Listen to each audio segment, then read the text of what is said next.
Hello, people! Favelado Podcast, guys. Que bom que você chegou aqui, ó.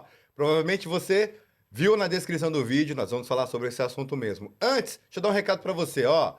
O Leandro da Help World Visas aí do Brasil, vai te ajudar a vir ver o Mickey. É isso mesmo, guys. É o seguinte, o Leandro tem uma empresa, a Help World Visas, que te auxilia, faz assessoria para você conseguir tirar seu visto. Desde lá da emissão do seu passaporte, ele te ajuda, até as digitações da DS e até mesmo uma entrevista fake aí para você ver como é que você se comportaria numa entrevista. O Leandro vai te ajudar a você vir conhecer o Mickey. Então, tá aí embaixo. Vai estar na descrição dos vídeos. Também tem um QR Code para você apontar o seu celular e ver. Chama o Leandro lá e fala assim: Leandro, eu vim pelo Favelado Podcast, vim pelo Favelado lá, o Ricardo Café falou comigo e é o seguinte: eu quero desconto, até 20% de desconto se você for pelo Favelado Podcast. Então, corre e aproveita e vem conhecer o Mickey também, beleza? Seguimos, deixa eu mandar um alô aqui para você que tá curtindo a programação do Favelado Podcast. É uma programação mesmo. Vamos falar de história, contar história. Então, é o seguinte, ó. Você viu na descrição do vídeo, tô com ele. Ele que é marido, pai, músico, servo de Jesus e também apaixonado por se relacionar com gente. Quem é ele? Pastor Duda. Pastor, obrigado por ter vindo no podcast. Tô muito feliz que você tá aqui, de verdade. A gente vai falar e contar história, vai ser muito divertido. Ricardo, o prazer é meu. Bem-vindos ao podcast, né? O Favelado. É isso aí. Né? E eu estou muito feliz de estar aqui, poder compartilhar um pouco da minha história e a gente poder trocar essa ideia aí, porque esse bate-papo promete. Promete. Certo? Não sei para onde vai, mas eu sei que vai ser legal. E eu já quero dizer aí, a galera que vai vir aí conhecer o Mickey, certo? Já vem conhecer os Patetas também, que estamos aqui. Pronto. É isso aí. Que bom, que bom. Pastor, é o seguinte, mano, Pastor Duda, ele falou pra mim não chamar de pastor, mas é costume já também, eu acredito que já é do hobby mesmo, já tá tudo bem, eu vou chamar você de Pastor Duda, não tem problema não, né? Tá tranquilo. Zero problema. De boa, então. Pastor, é o seguinte, a gente conversou no off, fez aquele brief legal, conversou, eu expliquei um pouquinho do que é o Favelado Podcast, a gente tem a vontade mesmo de evangelizar e contar histórias. E essas histórias que vão refletir em pessoas que estão assistindo nesse momento, mas que vão ficar em gerações e gerações, porque tá aí numa plataforma, a gente tá em multiplataforma, dá até um toque pra galera que tá em casa. A gente tá no TikTok, no Spotify, a gente também tá no YouTube e a gente tá no Instagram. Então, se você estiver no carro lavando sua roupa ou quer escutar no Spotify, você vai colocar Favelado Podcast no Spotify e toda a programação, toda a parte que a gente está fazendo aqui pro YouTube também vai estar disponível somente em áudio lá no Spotify. Então, você pode assistir o episódio que você quer falar sobre Paulo, a gente fala sobre Paulo. E aí tem lá 3 episódios sobre Paulo, já pode voltar aí, ó. Você que tá na sua casa ou você tá no seu trabalho, põe no Spotify. Paulinho e eu lá, a gente conversa bastante sobre Paulo, falando da vida pregressa de Paulo, que eu vou te falar para você, eu vou falar para você. Vou te falar para você, não existe, né? Vou falar para você, é o maior missionário que teve já nessa terra. E eu sigo bastante, gosto muito de Paulo, então aproveita e vai lá e maratona com a gente. Pastor, sobre isso mesmo. Sobre falar sobre Jesus. Primeiro, eu queria que você se apresentasse, queria te conhecer um pouco melhor, a galera que está em casa também, saber como é que foi, como é que você se tornou cristão, se você se converteu, se já nasceu em berço cristão. Conta pra mim, como é que foi isso?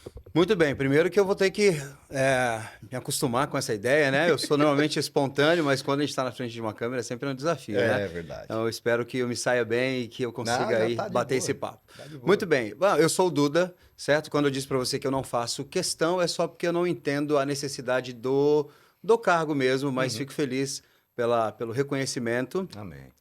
Mas eu falo para os meus amigos, olha, Pastor Duda ou Duda é a mesma pessoa, exatamente. E aí, rapaz, a minha história é uma história longa, né? Não nasci, não tive o privilégio, né, de nascer num lar evangélico. E, aliás, um abraço já para minha família, que está no Brasil, não a vejo já há 8 anos. Sim. Então, um abraço aí para os meus pais, para as minhas irmãs. É isso aí. E aí, brother, eu tô aí vivendo uma vida com Jesus há alguns anos, né, e ainda nessa caminhada, né, aprendendo muitas coisas, continuando errando em outras.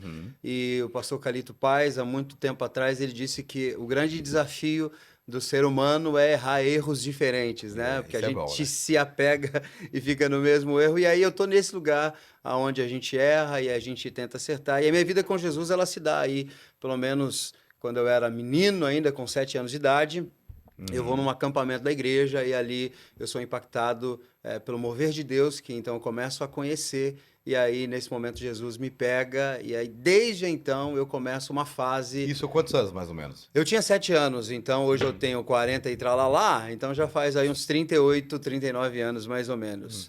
E aí, desde desse momento, eu começo uma caminhada com Jesus, mas ainda com os meus desafios, porque os meus pais demoraram para ir para a igreja. Então, Entendi. nesse momento, a minha maior referência era minha avózinha, que me levava para a igreja, e aí eu tive, então, essa experiência. Na época, minha avózinha era da igreja presbiteriana, e aí, então, foi num acampamento de presbiteriana que eu conheci Jesus, e aí fui, então, trilhando o meu caminho, e até hoje amo Jesus, sou apaixonado pela igreja, né? E tô aí na estrada já há muitos Há muitos anos, anos. trabalhando, na verdade, para Jesus, e entendendo o que ele tem para mim em relação a chamado e tantas outras coisas. Bom, muita coisa a gente vai falar sobre aqui, né? Bora.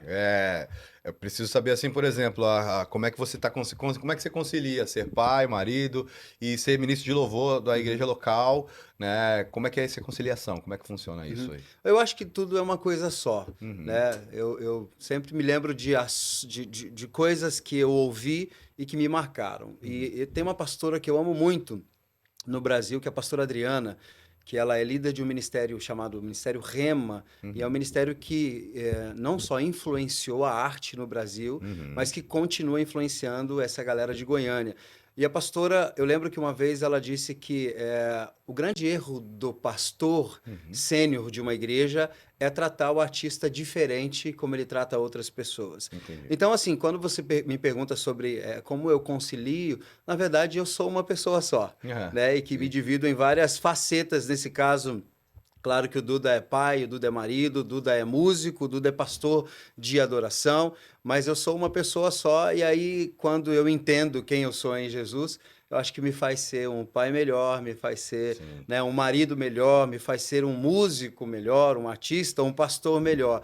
Então, Ricardo, eu não consigo diferenciar, eu não consigo dizer assim, A conciliação é por isso, é por aquilo. eu diria que eu sou uma pessoa só, e um Duda só, e que eu tento ser o melhor Duda nas áreas onde eu atuo. Entendi. Né? E ainda com as minhas deficiências. Então, eu sou esse camarada aí que acerto às vezes como pai e erro como marido. Entendi, Né? entendi. Acerto como marido e às vezes erro como pai. Acerto na minha casa e erro como líder, por exemplo. Ou eu acerto na minha liderança e erro dentro da minha casa. E aí, então, acho que eu tenho esse coração aí aberto para tentar ir fazendo os ajustes. Deixando Jesus conduzir a parada. Eu digo isso porque eu vejo que tem pessoas que se sobressaem em uma coisa, né? Então, eu vejo muitos testemunhos ao longo da caminhada a cristã de que alguém que foi muito bem sucedido, por exemplo, como líder e foi mal sucedido como... E o lar não seguiu lá bem. não rolou, né? Então, eu fico nesse desafio de tentar ser a mesma pessoa nos ambientes aonde eu atuo e sendo melhor. Minha melhor versão naquele lugar não significa que eu vou conseguir dar certo. 100%, mas eu acho que a ideia da santificação, você nunca vai ser santo, mas tem que buscar lá todos os dias, né? É isso, Todos os dias. Bom, você disse também que pra mim, lá no brief, lá que a gente conversando, trocando aquela ideia, você disse que você ama se relacionar com pessoas diferentes de você. Como é que é isso, assim? Explica pra mim melhor. Então, o meu negócio é gente, né? Eu não sei se tem a ver com aquilo que Deus me chamou para fazer, que é a arte, mas se você quer matar o Duda, por exemplo, me dar uma tarefa, entende? Então, eu não sou esse cara da organização de uma tarefa. Lá, por exemplo, quem guarda as contas lá na minha casa, né? Que tem lá Sabe quanto tem que pagar? Um arquivo, blá, blá, Sim. blá, tal. Essas coisas que me consomem, por exemplo, eu e a Thalita, a gente se completa. E aí, eu não sou esse cara. Mas se você quer me ver feliz, estar no meio de pessoas, né? E quando eu olho para Jesus, eu vejo Jesus andando em ambientes diferentes, talvez daquele ambiente que a gente gostaria de ver Jesus. Sim, sim. Né? Na realidade, até que os judeus naquela época gostariam de ver, né? E eu penso até, inclusive, que se a gente estivesse naquele lugar, naquele momento, Sim, sim. nós seríamos essas pessoas também que diriam, opa, Jesus, você não Tá podia errado estar aí, nesse gente. lugar, Tem que não. pegar a tal. espada, vamos pra Roma, vamos pra cima do... Ainda bem que a gente não está nesse lugar, nessa fase, né? Ainda bem que a gente tá vivendo outra fase. E aí eu penso que Jesus ele mudava muito a sua agenda para estar com gente que ninguém queria estar. Né? E eu não é isso que eu quero explicar em relação à sua pergunta.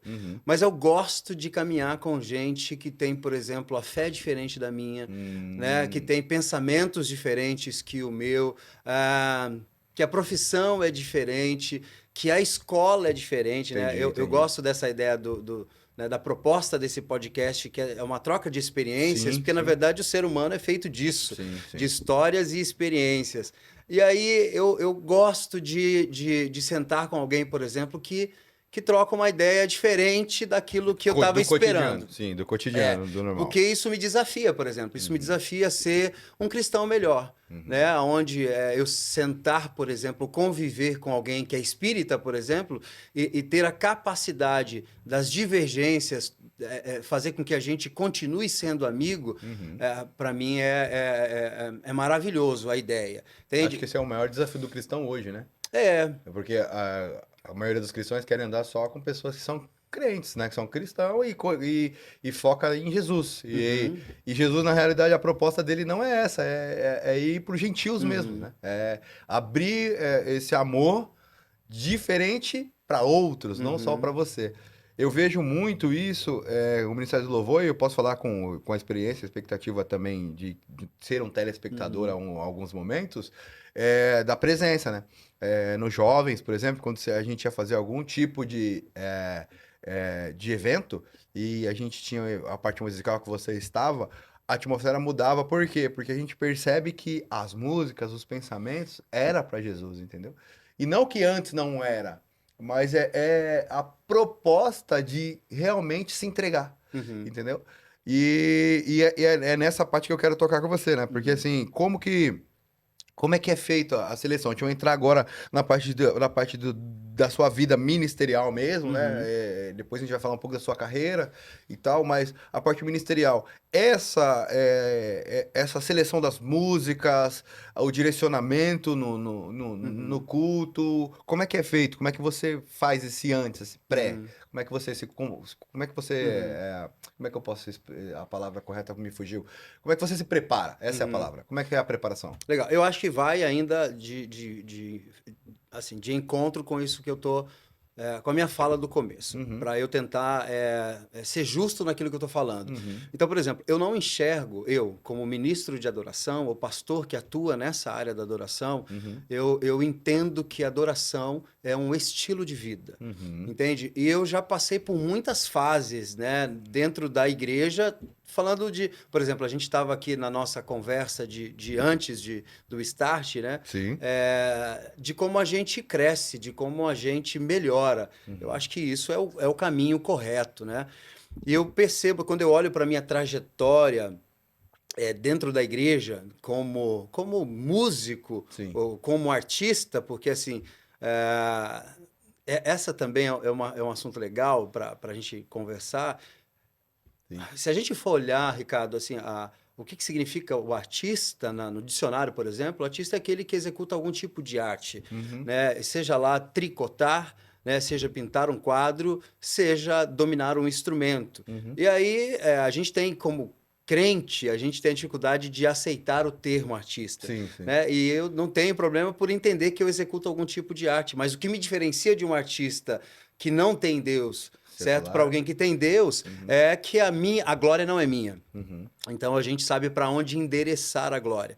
Então, quando eu olho para minha vida, assim, como artista cristão, eu vejo muitos erros na minha caminhada, né? E eu vejo coisas, por exemplo, que eu fazia porque o culto ia começar, entende? Hoje eu entendo que a adoração ela não é um momento que a gente vive na igreja, é um estilo de É vida. uma sequência. Meu irmão, a gente tem 2 horas ali de celebração durante a semana com a igreja, né? Com esse ajuntamento que é maravilhoso. Uhum.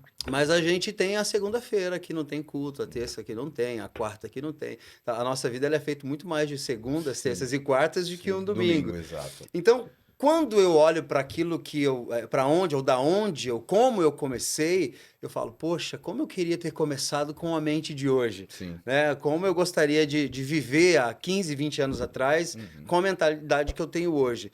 Então, eu me lembro de coisas, por exemplo, de movimentos que eu participei, que hoje eu falo, rapaz, que imaturo, sabe? Por exemplo, vou te dar um exemplo. Pode falar, pode falar. Eu lembro, Ricardo, que existia uma fase da adoração da igreja brasileira, há alguns bons anos atrás, não sei se você viveu isso, você já viu isso, mas que era comum, por exemplo, o adorador virar de costa para a igreja. Então eu vivi uma fase muito assim intensa em relação a isso. Então a gente aprendeu em conferências que a gente foi às vezes tal, e a gente mergulha nas conferências, de que o que mais importava para o adorador ou para quem estava conduzindo era a igreja entender que você não estava ali por eles. Então, que virar as costas era virar-se para Deus e dizer, olha, agora eu vou começar uma conexão entre mim e Deus Entendi. e azar é de vocês se vocês não quiserem vir comigo. Tal. Entendi. Então, eu me lembro que eu fui numa conferência e eu vi aquilo, né, da galera virar as costas para o público e ali ficar 2, 3 horas numa adoração e que mudava uma ou outra palavra, mas era santo, santo, santo tal. E eu vivi isso. E quando eu voltei para minha igreja local, rapaz, eu disse, essa é a onda. Eu preciso que a igreja entenda que se eles quiserem vir comigo, é isso. Eu tô virado de costas para eles. E aí, cara, eu cuidava, na época, eu era de uma igreja chamada Igreja Bíblica da Paz, né, do pastor Edson Rebustini, mas eu não era de São Paulo. Eu sou de São José dos Campos, interior de São Paulo. O interior, né? Interior. E aí eu me lembro que eu cuidava de um culto às segundas-feiras lá na igreja, que era um culto de adoração profética, onde a gente começava a adorar e Deus conduzia essa celebração. Entendi. E eu vivi coisas incríveis lá. Mas quando eu voltei dessa conferência, eu falei, cara, hoje eu vou virar as costas para a igreja. E aí eu virei, a gente começou ali o culto, tinha umas 80, 90 pessoas, e eu virei as costas para a igreja e continuei nesse movimento de adoração, da adoração espontânea na época e tal. E eu me lembro quando eu me viro para a igreja, depois de umas 2 horas mais ou menos de adoração espontânea, não tinha mais as 90 pessoas, tinha umas 10, 15 pessoas e as pessoas foram embora. E eu tive uma crise naquela noite com Jesus. Uau. Né? Assim, dizer, cara, o que aconteceu? Porque eu aprendi, tava legal isso na conferência, deu certo lá. Eu acho que tem algumas igrejas, inclusive, que eu ia em alguns movimentos de adoração que já estavam fazendo a mesma coisa. E eu falava, por que na minha não funcionou? E aí eu dormi em crise. E acordei com um texto de Samuel.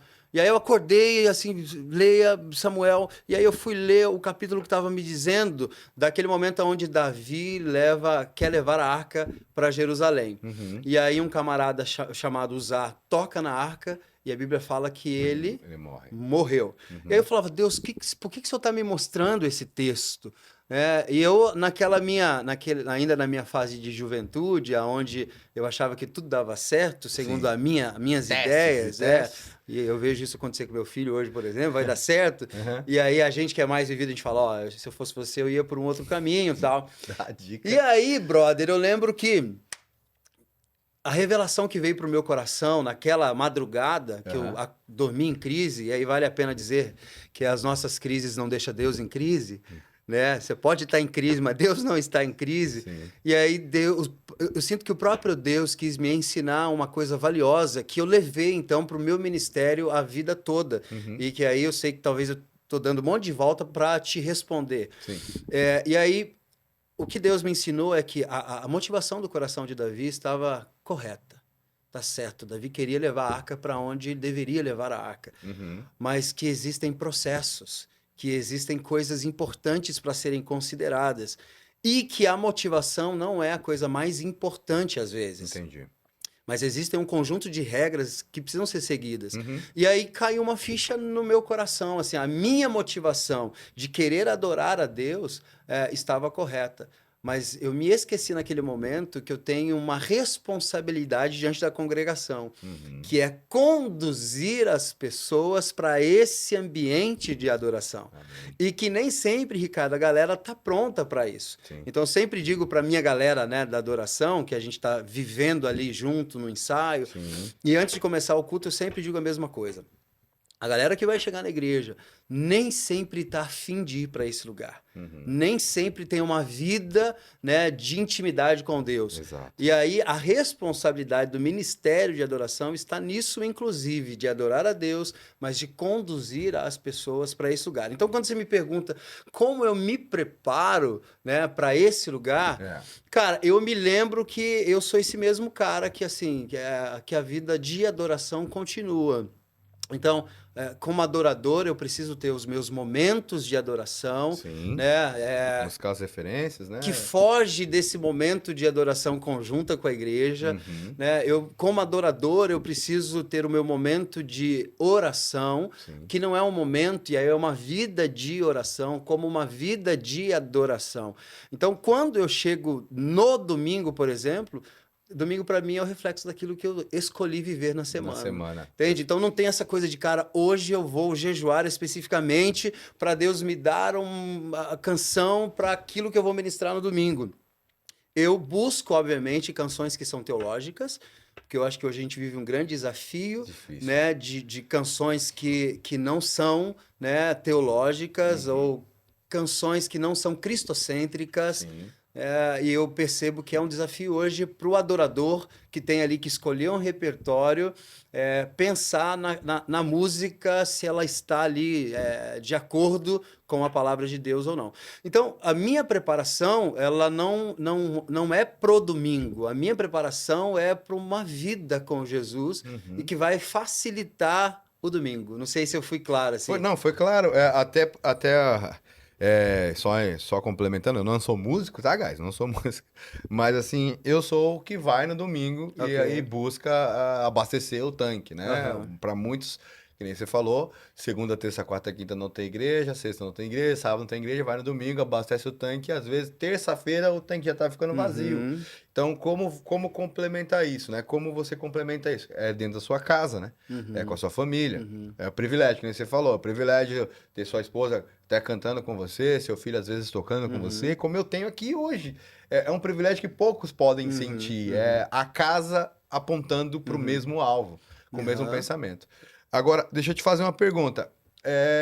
Não tem a preparação, você vive a constância da adoração, você tem esse dia a dia mesmo voltado a Cristo, que você falou, a sua vida da semana, o domingo é o reflexo do que foi na sua semana, e toda essa estrutura, mas houve uma adaptação, porque você veio do Brasil, por exemplo, então você está 8 anos aqui nos Estados Unidos, e essa adaptação, por quê? Por que eu te falo isso? A partir do comprometimento com a equipe, né? Com a outra galera, o baterista, o contrabaixista e tal, o back vocal e etc.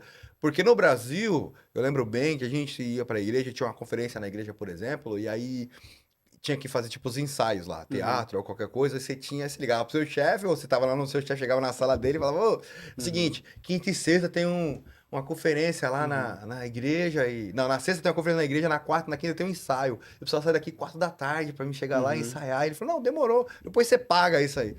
Nos Estados Unidos não funciona assim, né?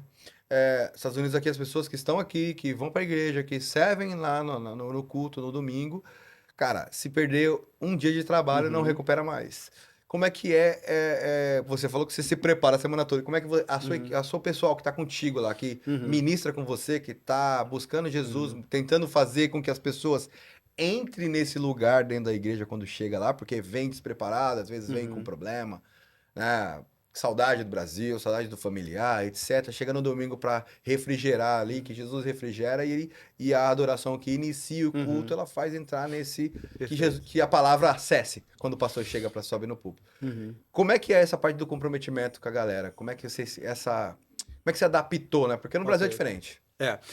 Ainda sobre a pergunta anterior, para eu não deixar, por exemplo, a ideia não é que não Não se existe prepara. uma Eu preparação. entendi, para não A ficar... ideia Mas é não, ele vai por espontaneidade todos Mas os não domingos. mesmo. A ideia é que, por exemplo, eu entendo, tá?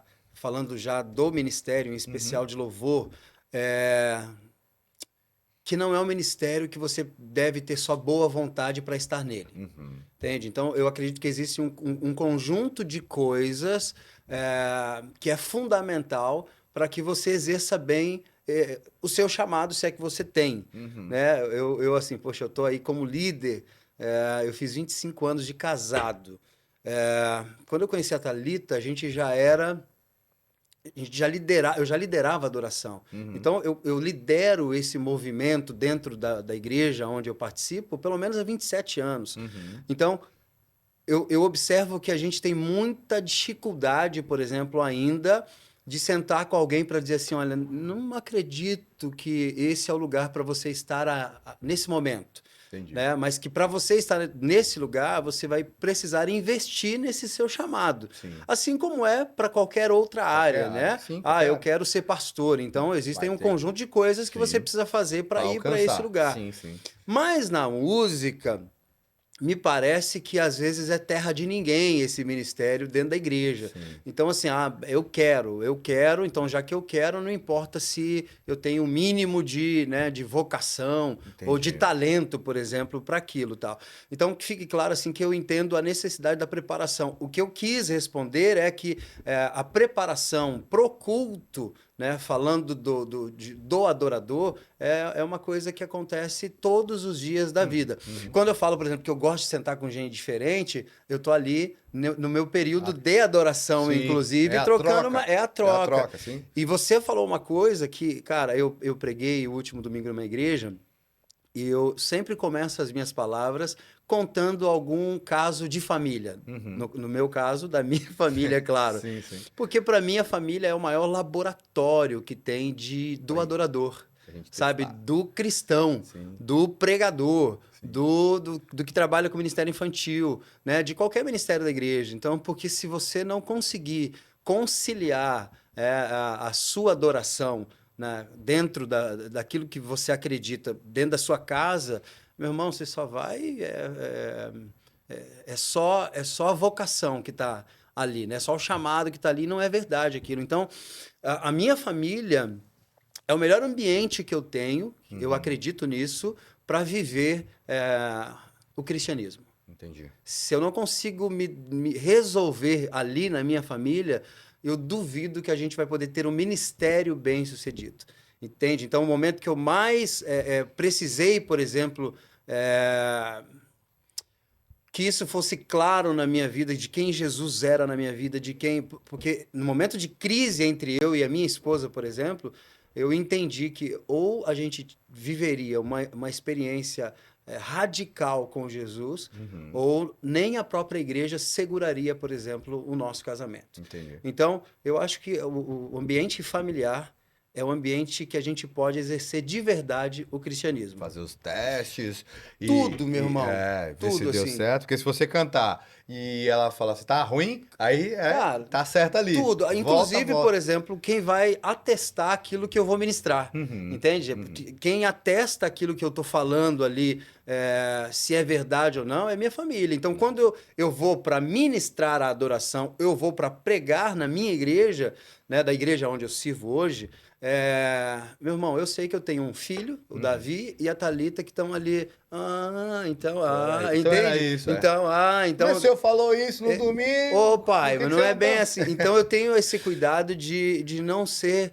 Não Leviano. ser trabalho, Sim, só sim. trabalho, Sim, sim. mas ser verdade. Uhum. E isso faz diferença, obviamente, no meu ministério. Sim. Né? Quando você pergunta das diferenças que a gente tem em termos de preparação, o Brasil e aqui onde a gente está vivendo hoje, os Estados Unidos, meu irmão, aí é um abismo que separa É muito os grande. lugares. Né? Eu me lembro que quando eu cheguei aqui, Ricardo, que eu fui para uma determinada igreja, eu vou usar esse termo porque era o que acontecia. Eu julgava o compromisso das pessoas. Entendi. Entende? Então, por Pior que eu exemplo, também, você acredita? julgava, brother, assim. Porque, assim, eu servia também no Brasil e eu falava assim, pô, parece que as pessoas não gostam de servir, cara. Aham. Entendeu? E aí, às vezes, eu falava assim, tem que pagar para a pessoa estar aqui na igreja, ou a pessoa recebe para estar na igreja. Por quê, cara? Aham. No Brasil era free, entendeu? Você fazia por amor e carinho, não tinha a troca. Uhum. Aí eu comecei a entender quase com 3 anos de América. É, eu fiquei acho que uns 10 meses, por exemplo, assim que eu cheguei aqui, sem ter uma experiência com nenhum tipo de trabalho, sabe? Assim, Uhum. eu trabalho na construção ou qualquer outra coisa. Então eu tinha um compromisso, eu tinha uma responsabilidade. E aí, quando eu, por exemplo, marcava ensaio, e aí fulano, ciclano não vinha, e que às vezes também não dava satisfação, e aí são coisas diferentes, Uhum. mas eu dizia assim, não é possível. Cara, no Brasil, as pessoas me davam uma justificativa. No Brasil, as pessoas iam para o ensaio. No Sim. Brasil, aí, obviamente, quando você chega aqui, você ainda tem esses parâmetros, assim, né, da comparação, né? O Uhum. que eu era, o que eu É, fazia. sim. Então, isso está muito latente no começo, quando você chega aqui e tal. Então, por várias vezes, né, de não ver a galera chegando na hora, às vezes, no ensaio, chegando muito atrasado ou Sim. não indo, meu irmão, isso mexia profundamente comigo, porque não era a realidade Que você que eu vivia lá. vivia no É, Brasil. é. No Brasil é isso, o que você disse, a galera, ó, eu tenho um compromisso hoje, um evento diferente e tal. Me parece que o chefe ele te entende, e aí depois Tem você um. compensa de alguma forma, né? Sim, é verdade. Quando começou aqui a galera a furar nos ensaios, eu comecei a bater muito forte na galera. Então, dizendo assim: olha, vocês não têm compromisso, porque não existe. Gente é gente em qualquer lugar. Uhum. Compromisso é compromisso em qualquer lugar, Sim, seja no sim. Brasil, seja nos Estados Unidos, seja em qualquer lugar. O problema não é o local, o problema é que você é um descomprometido. Então, Sim. eu era muito duro, né? Mas eu não tinha entendido uma porção de coisas que só depois que eu fui para esse lugar aonde eu fui colocar a mão na massa, Entendi. aonde eu saía da construção e tudo que eu queria quando eu chegava em casa era o banho e o sofá, né? Nessa ordem, Uhum. eu comecei a dizer, poxa, eu acho que faltou empatia, sabe, da minha parte quando eu só julgava essa galera, né, dizendo que ela era descomprometida. Uhum. Então, é muito diferente a realidade local, para tudo. Isso tá tendo uma pergunta, né? Que você falou assim que você faria o que fosse necessário. Uhum. E é isso que te moldou olhando, né? Por exemplo, questão da empatia, de Uhum. entender, quando você foi mesmo pro lugar, Uhum. pra construção ou qualquer outro tipo de trabalho, que aí você entendeu a falta de comprometimento. Não que você deixava Uhum. também faltava com Uhum. comprometimento, porque você estaria lá porque Aham, você é o aham, ministro. aham.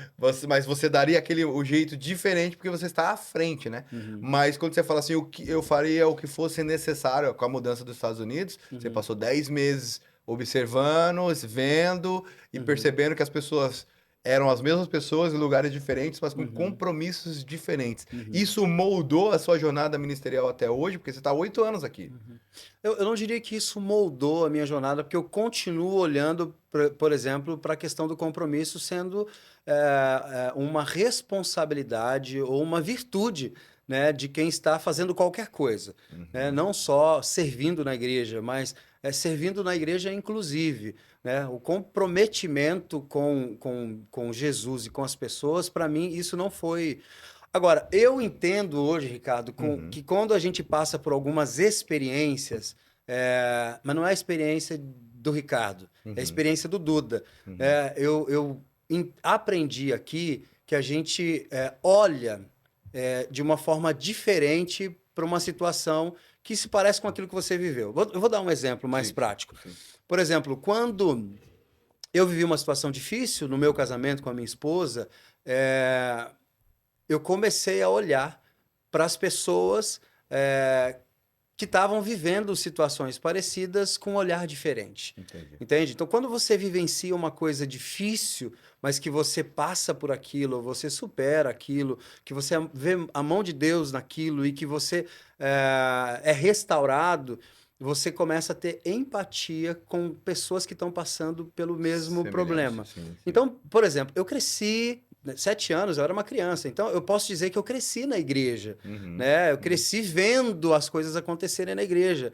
E eu sempre fui um cara, por exemplo, que quando sentava para aconselhar, eu sempre via a coisa meio que de uma forma superficial. Uhum. Então eu me considerava o cara que estava do lado de cada mesa, Sim. e você que tem um problema que está desse lado da mesa, eu quase que me sinto superior, porque quem tem o problema nesse momento para compartilhar é você, entende? Alguém já disse isso, né? Dar o ombro para chorar é muito mais fácil, né, do que você tá chorando e precisar de um ombro, Sim. né? Porque quando você dá um ombro, você está num lugar de superioridade. Sim. É o seu ombro que está sendo emprestado para alguém. Uhum. Mas quando você procura um ombro, é você que está na situação de inferioridade. Sim. Então, é muito mais fácil dar um ombro, por exemplo, do que eu celebrar uma conquista do Ricardo. Entendi. Entende? Então, porque aí quem conquistou foi o Ricardo. Então, quando eu passei por um problema muito sério na igreja, e não é culpa da igreja, é das minhas escolhas, eu comecei a olhar, por exemplo, para pessoas que também estavam passando por problemas, Entendi. iguais ou não,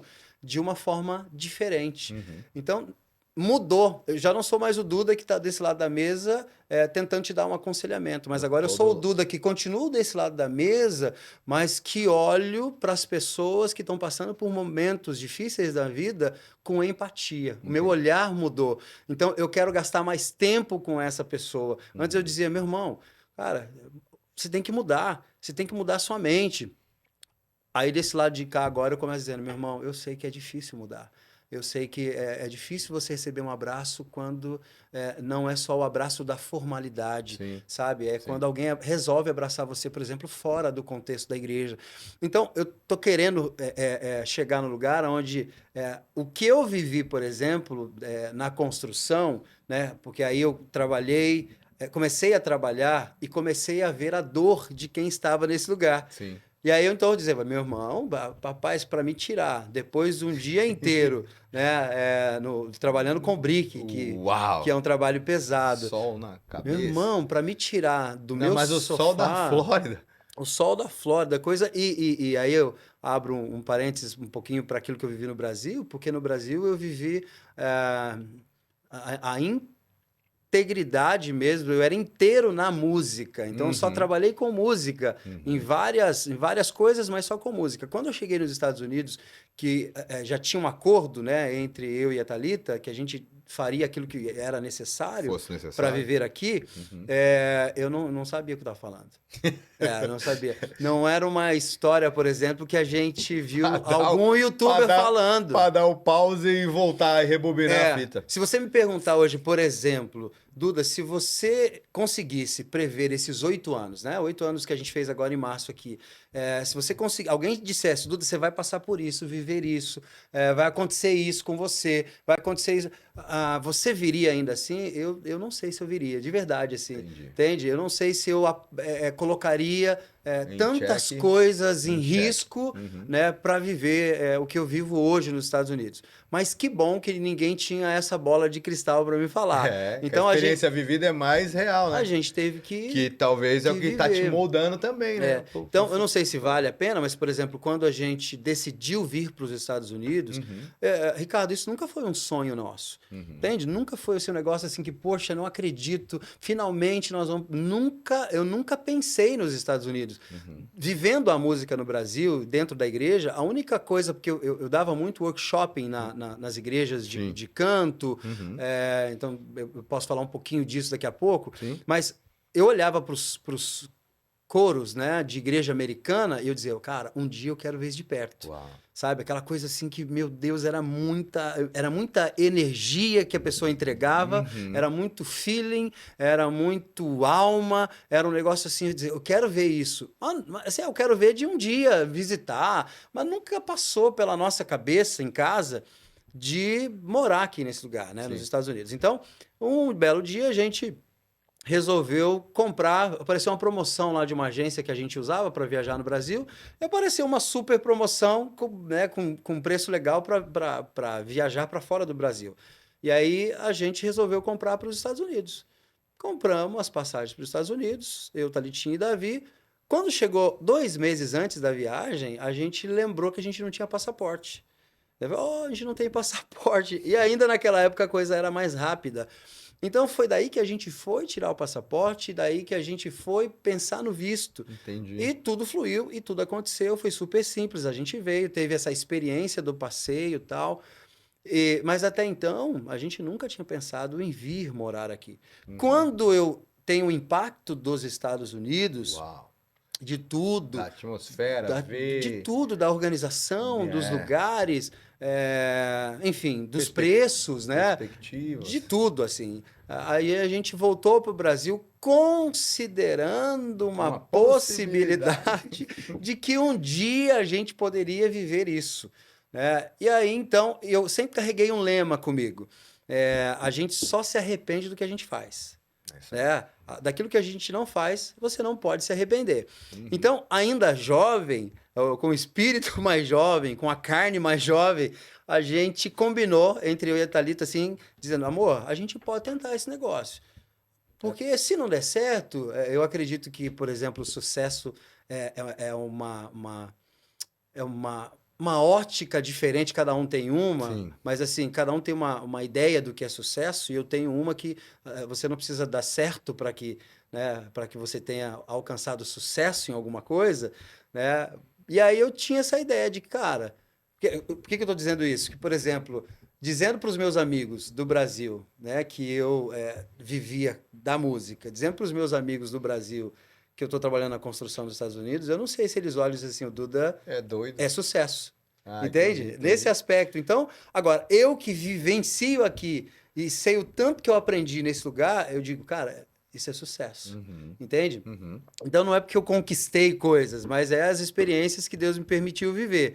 Então, quando a gente decidiu, por exemplo, vamos arriscar, e aí, se porventura não dá certo, a gente teve a experiência de morar fora, já deu certo pra gente, já foi legal tal. Uhum. Então a gente saiu decidido a isso aí. A tentar. A tentar, assim, Uhum. cara, vamos. Tá, mas beleza. Com a vida muito bem resolvida no Brasil, né, servindo uma igreja maravilhosa. Na época eu era da primeira igreja batista de Jacareí, Uhum. né, uma cidade do lado da minha, São José dos Campos, e amava aquela igreja, amava a liderança daquela igreja. Aliás, um abraço para o meu querido pastor Luiz, Nilce. Eu amava a igreja. Sabe quando você diz assim, essa igreja é a igreja para o resto da minha vida? Uhum. Era a PIB de Jacareí na minha vida, assim, para minha família. Essa é a igreja para o resto da minha vida. E aí, quando a gente decidiu viver a experiência, a gente estava com tudo muito bem resolvido no Brasil. A Que gente bom. tinha um projeto legal no Brasil. A gente era de uma igreja Tava fluindo. saudável, estava fluindo, na liderança que a gente ali executava, estava fluindo. Então, não fazia sentido para nós, também não fazia sentido para os nossos familiares e tampouco fazia sentido para os nossos amigos a nossa mudança para os Estados Unidos. Uhum. Então foi nesse lugar que a gente disse assim, amor, então nós vamos, mas nós vamos fazer tudo aquilo que a gente tiver que fazer Uhum. para fazer de tudo para dar certo. Uhum. Então é nesse lugar que eu me encontro 8 anos depois, Que legal. aonde a gente fez muita coisa, continua fazendo coisas que eu nunca imaginei que eu fosse viver nos Estados Unidos. Que legal. Então só uma dica aí, né, para a galera que está no Brasil e que pretende viver algo em qualquer outro lugar do mundo, seja nos Estados Unidos ou em qualquer outro Sim. lugar, eu acho que a dica seria vá de coração aberto, né, e com a mente disponível para você fazer aquilo que vier para você fazer, né? Obviamente, a gente sabe aquilo que é certo. Estou falando de coisas certas, Sim, né? sim. Mas faz aquilo que você tiver que fazer, né? Para você ter a sensação de que eu fiz o que eu podia fazer, Uhum. né? E aí, se der certo ou não, é ponto de vista, Exato. né? Exatamente. Bom, momentos são marcantes, né, cara? Vinda para os Estados Unidos. Ah, cara, eu lembro bem assim, eu vou fazer 7, agora que tô aqui, você faz 8. A gente chegou quase junto, né? Quase um ano de diferença, mais ou menos. Eu cheguei em maio, você chega em março, né? Uhum. E eu cheguei em 2018, você chega em 2017. Uhum. Então, o que eu vejo, né? Esse desprender, né? Uhum. O desprender pra gente, o queimar mesmo, pra nós foi um pouco diferente, Uhum. porque a gente queimou mesmo os barcos, entendeu? Ok. Então, a gente tem que dar certo aqui, Ok. digamos assim. Então, são focos, né? E planejamento, né? Então, a gente é muito feliz, assim, porque o que Deus vem fazendo, podcast, essas coisas, tudo aqui, a gente olha assim e fala, caraca, Deus é sensacional. E a ideia mesmo é levar essas histórias e contar tudo mais. Mas você é uma caixinha de, a gente, de segredos, né? Cara, o pastor Duda, mano, tem uma experiência lá atrás. Eu quero que você me contasse, Aham. compartilhasse isso com a gente aí em 2016 de carregar a tocha olímpica. Como é que foi isso, cara? Como é que, Uhum. o que você fazia ali? Por que você foi selecionado? Como Uhum. é que foi essa seleção? Conta pra mim. Legal. Bom, não sei se é possível, enquanto eu estiver falando, de repente a gente podia colocar uma foto, né? Vou pedir Eu pra acho que vai ser editor. legal. Pede aí pra galera aí da edição. Cara, eu tinha.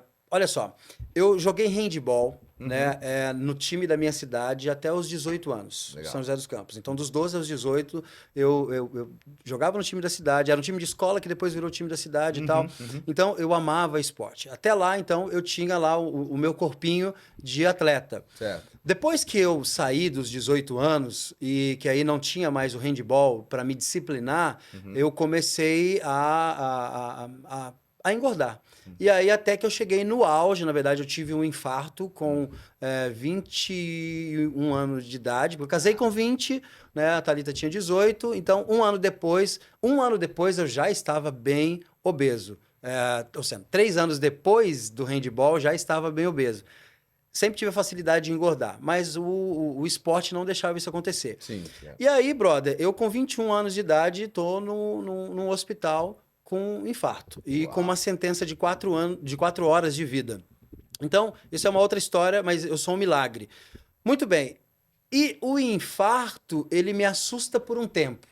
Então, por um tempo, eu voltei a cuidar da minha saúde, Disciplinar. disciplina, tal, mas daí Uhum. eu não consegui sustentar isso. E Uhum. aí, vivendo da música no Brasil, né, como professor, dando aula até tarde de música e tocando em casamento, tal, eu não tinha uma rotina boa, assim.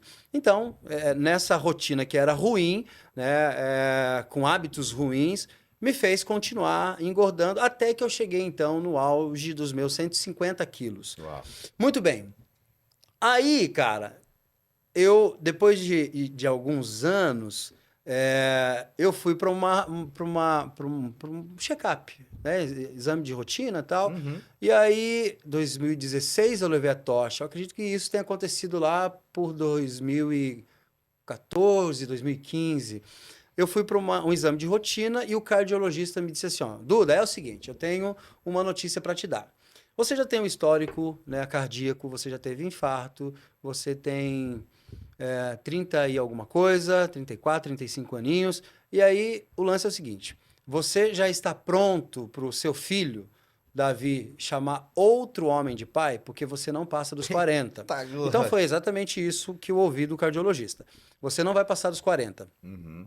Cara, aquilo apertou um botão em mim. Uhum. Eu não vou passar dos 40, então a Thalita vai ter que arrumar um outro camarada. Então eu fiquei fazendo ali, né, o Davi vai ter que chamar outro cara de pai. E aí aquilo apertou um botão mesmo na minha mente, assim, disse, e agora? E aí só me sobrava uma alternativa, a bariátrica. Uhum. E aí eu fui então para um endocrinologista pedindo encaminhamento já para bariátrica. E esse camarada, Dr. Rafael, um abraço, esse cara me desafiou. Ele falou assim, Duda, você não sabe o que você está pedindo.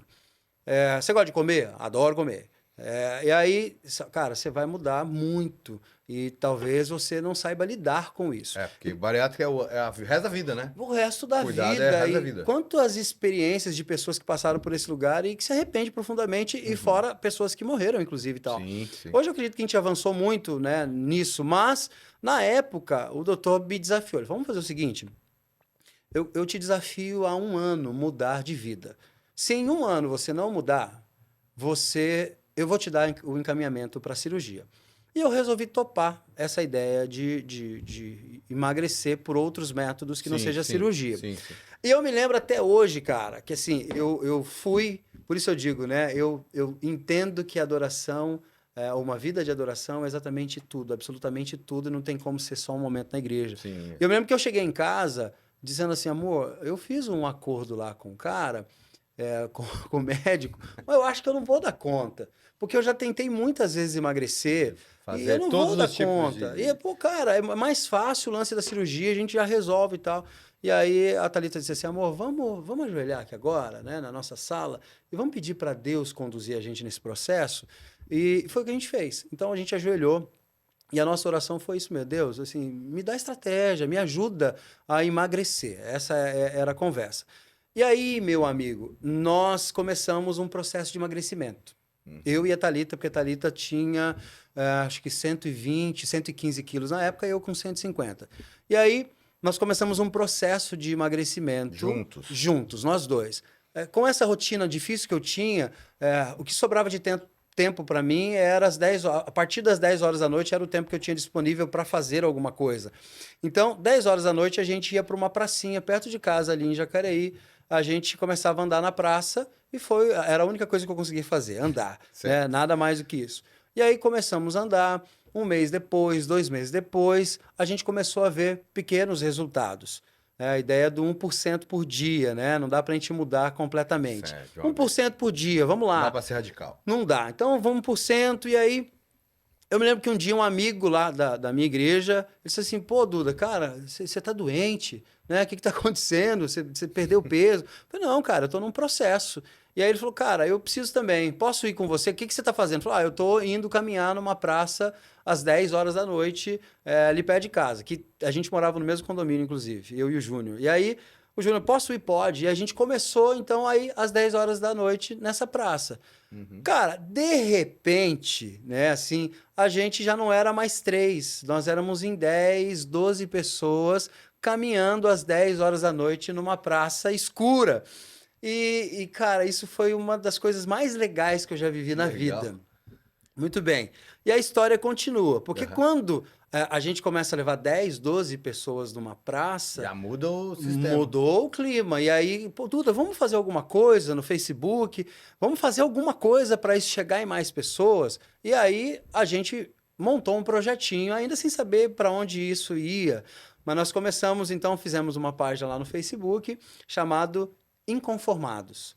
Projeto Inconformados, que tem muito a ver com o texto de Paulo, né? Romanos 12. Não vos conformei com esse mundo, mas renovai-vos.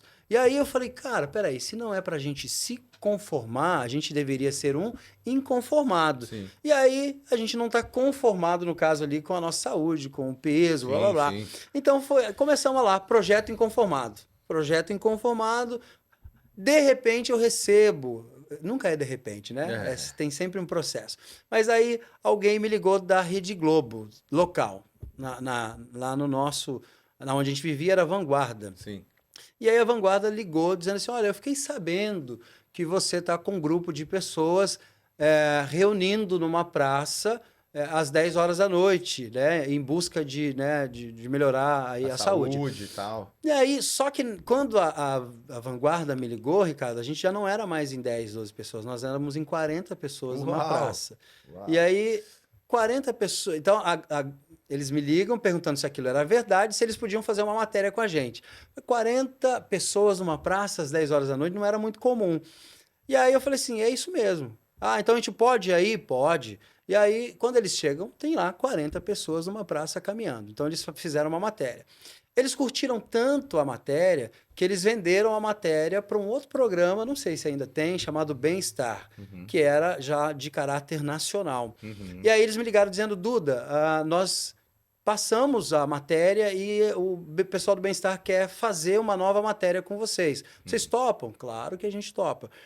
Mas quando o Bem-Estar veio fazer a matéria, nós já não éramos mais em 40 pessoas. Naquele dia em especial, nós tínhamos 100 pessoas numa praça, Caramba. andando às 10 horas da noite, buscando qualidade de vida. Legal. Então, esse projeto, Ricardo Inconformados, mudou, inclusive, a minha ideia sobre igreja, sobre instituição.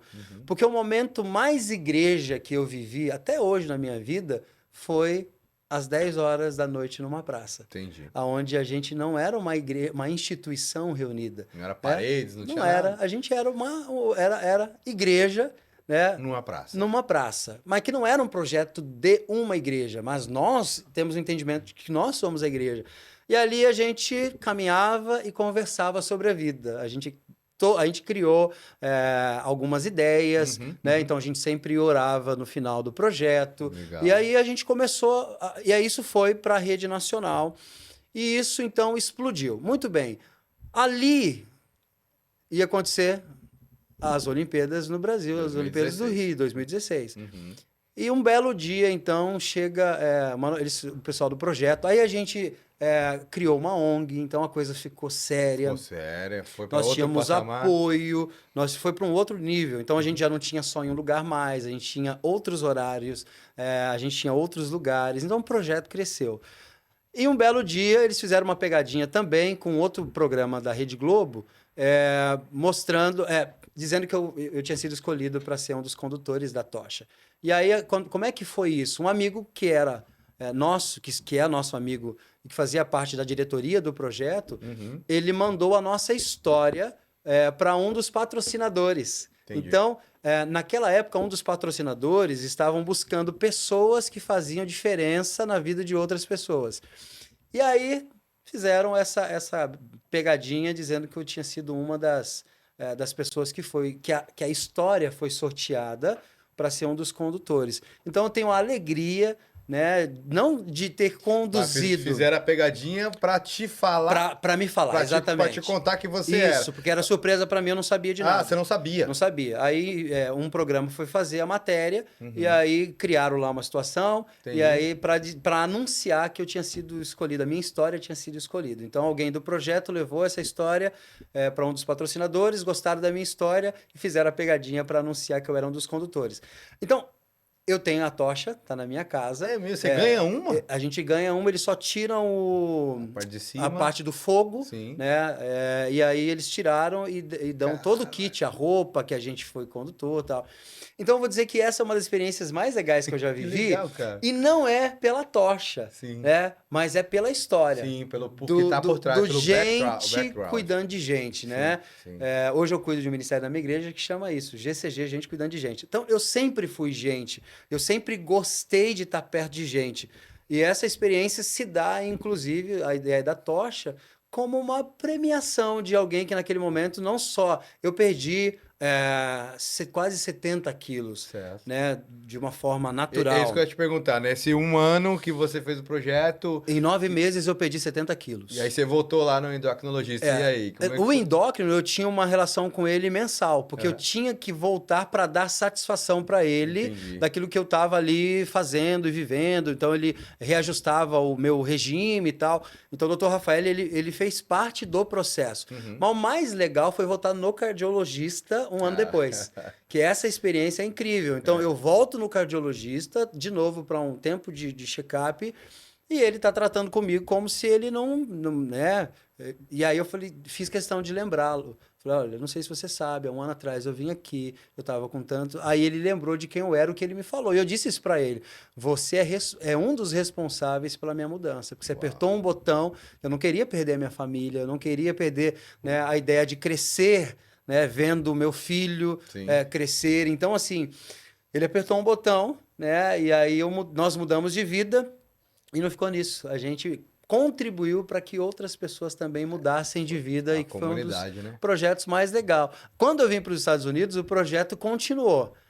Acho que por mais um ano, mais ou menos, e depois não se sustentou, e aí não tem mais o projeto Inconformados. Mas nessa época, inclusive, vale a pena dizer que eu fui para um programa do Padre Fábio de Mello, que tinha um programa chamado, acho que, Direção Espiritual, alguma coisa, se vocês quiserem procurar aí, Direção Espiritual com o Pastor Duda e Padre Fábio, que eu pude ir num programa, né, aonde não era a minha religião. Sim, o diferente que você falou lá no começo. De novo, e eu poder bater um papo sobre o cuidado com o corpo, né? E naquele momento eu era o primeiro pastor, né, que o Padre Fábio estava recebendo, então foi um bate-papo maravilhoso. E ali também o projeto continuou crescendo, porque o Padre Fábio é alguém muito querido, né, e com uma expansão incrível daquilo que ele faz e daquilo que ele fazia na época.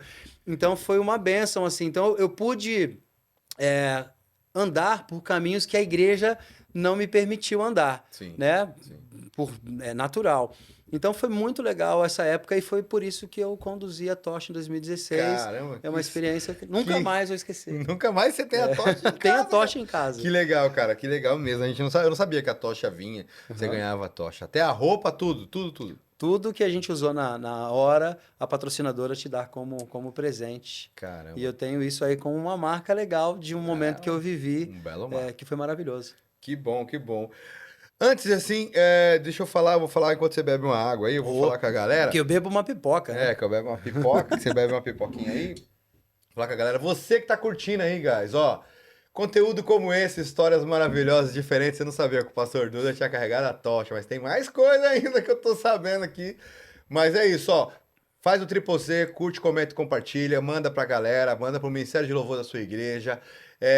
Experiências vividas, às vezes as pessoas pensam que os Estados Unidos é o A, mas nem tudo é isso. Então eu quero que você pegue a base, a estrutura que o pastor está falando com a gente aqui, mostrando, e as definições, e leve para dentro do seu ministério, porque essa é a ideia do podcast. É fazer com que as histórias evangelizem e também direcione você aonde quer que você esteja. Então compartilha com a galera do seu Ministério de Louvor. É uma história maravilhosa, mas tem mais, e a galera vai gostar. Vamos lá. Tem mais, né? Você tem uma composição gravada por um artista gospel brasileira, né, consagrada, e eu queria que você me falasse mais quem é, qual a música, como é que foi a composição. Conta pra mim, diz pra mim. Muito bem. Ainda para mim é um grande desafio conciliar aquilo que eu vivi no Brasil, falando de música, né? Porque lá eu era de tempo integral fazendo isso. Então, no Brasil eu já tive gravadora. Então, eu vivia realmente à disposição da música. Sim, sim. E quando eu vim para os Estados Unidos, eu não tinha ideia, por exemplo, que eu abandonaria a música como eu vivia no Brasil, ok? Na verdade, assim, eu sempre continuei executando a música dentro da igreja, mas profissionalmente eu abandonei, porque eu tive que viver outras coisas. Aliás, Ricardo, eu não sei se é a sua sensação, tá?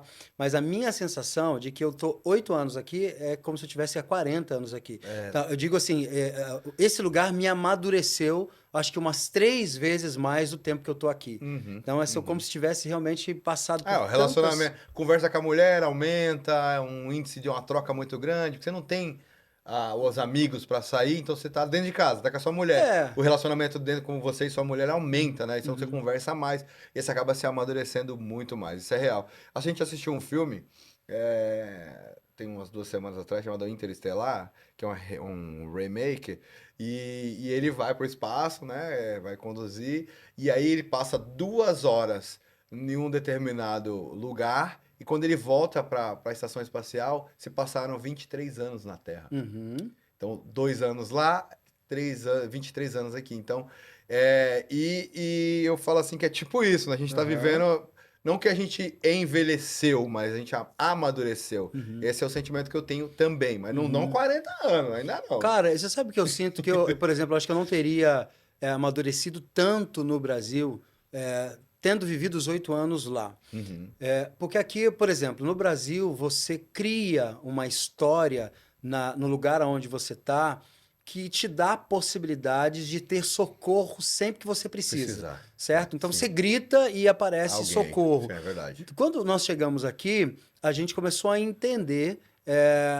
Claro, a gente tem socorro aqui também, obviamente, mas que muitas coisas a gente teria que viver sozinho. Então, vou dar exemplos simples. Por exemplo, os nossos filhos, com 1 ano, 2 anos que estão aqui, já estão arrebentando no inglês, né? Porque eles vivem a imersão daquilo. Então, estão na escola e estão tendo que resolver tudo na língua aqui. Nós chegamos e a gente vai ter que trabalhar.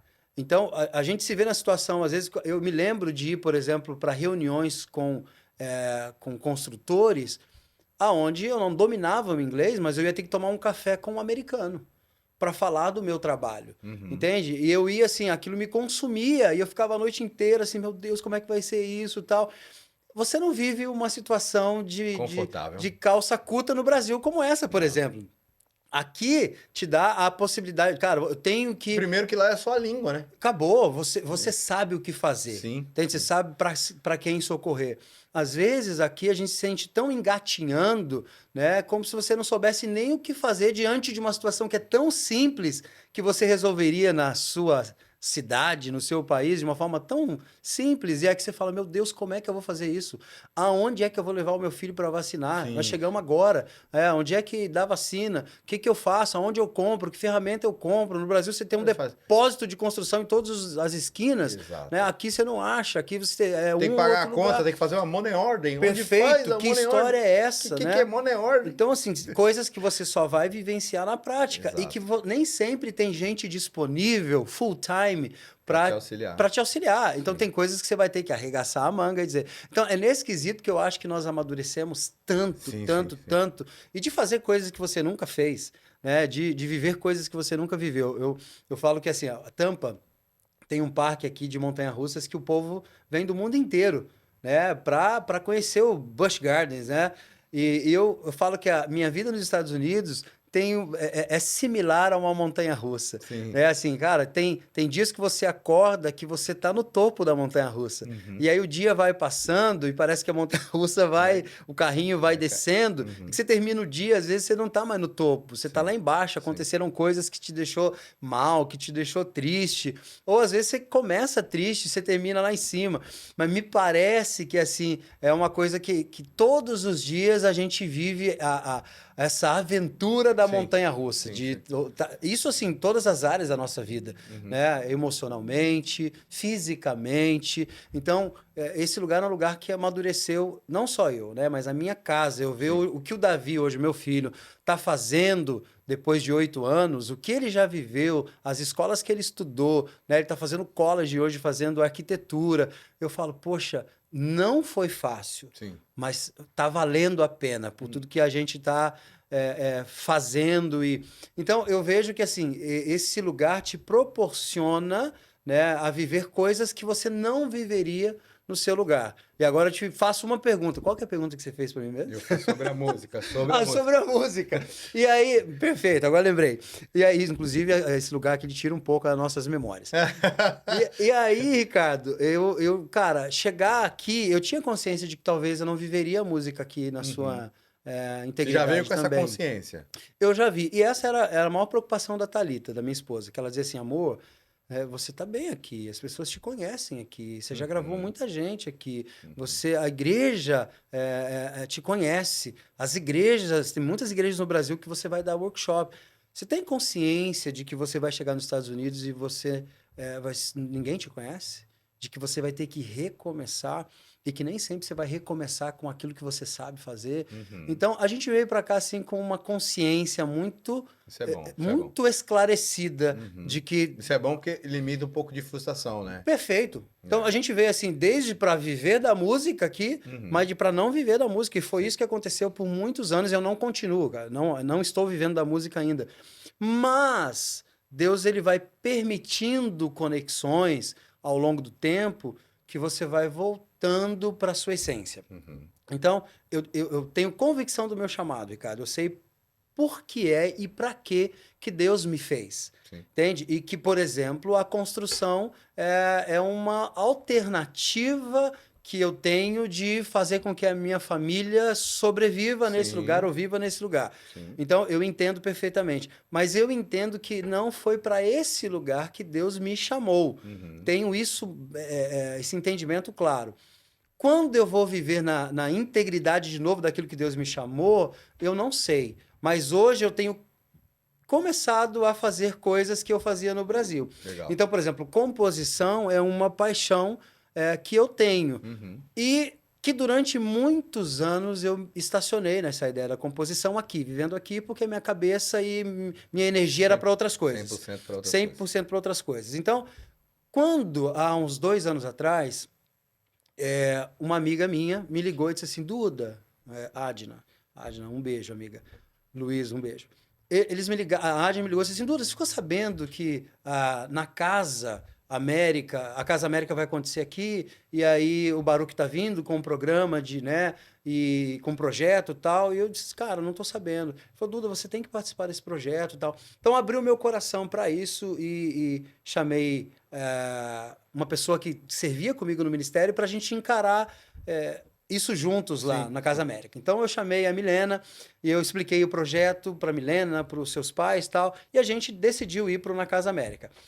Lá na Casa América, a gente escolhe 3 canções para cantar. Então a gente já tinha escolhido as 3 canções, mas um dia eu com a minha motoquinha, eu me lembro que o Espírito Santo falou comigo assim, Duda, você não vai cantar nenhuma canção sua. Você está cantando coisas que outros escreveram, baseado nas experiências que. sim. E aí, cara, eu falei assim, e aí? E aí, na moto ainda, eu pilotando, começou a vir uma melodia no meu coração. E aí eu falei assim, é isso mesmo? Será que eu vou ter que compor alguma coisa para isso? E foi isso que aconteceu. Eu já tinha, inclusive, mandado as músicas para a produção do Baruch e tal.